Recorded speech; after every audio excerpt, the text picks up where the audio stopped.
zuvaravira uyatisangane kuchiporani unditandadze ndichichera mvura ndiyo yandinayo plani kuti kana zuvaravira Ghetto Craft Entertainment.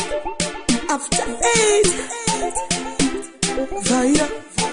chameka sense ayofali vaira ubowe matsaga nokugayira ubatipa nyangwe vakasakufarira mafanzi angu chete achadaira asiwarira inini ndinovaira nekuti ndinotya chesi achandabudira musodzi inini ndinovaira voisi randinaro raita nditwe mari nemarekodzi ndinovaira nekuti ndinofamba ndakagara vachifamba netsoka inini ndinovaira voisi randinaro raita nditwe mari nemarekodzi aiwa ini ndodada andikwetiswe nematsaga vanhu zveti vari pamusoro pangu aiwa kana ndini tensonesi kana kuti kwini pamwe vese ndana Mr. Bene vanobhaisa pavanofamba vachitaura kuti vanomisa inene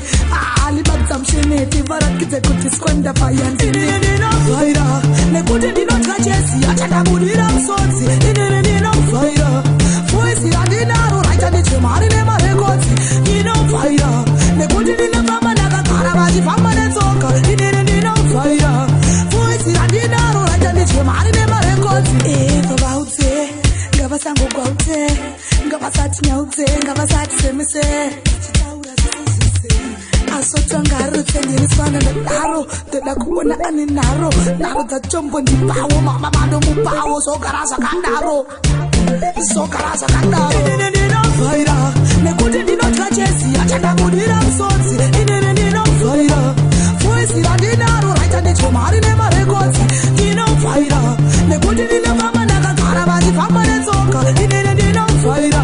voisi randinaro raita nditwe mari nemarekodzi aiwa ini ndodada andikwetiswe nematsaga vanhu zveti vari pamusoro pangu aiwa kana ndini tensonesi kana kuti kwini pamwe vese ndana Mr. Bene vanobhaisa pavanofamba vachitaura kuti vanomisa inene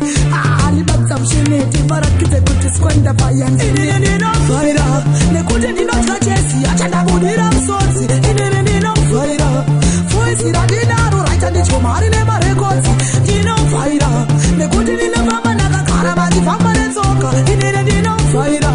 voisi randinaro raita nditwe mari nemarekodzi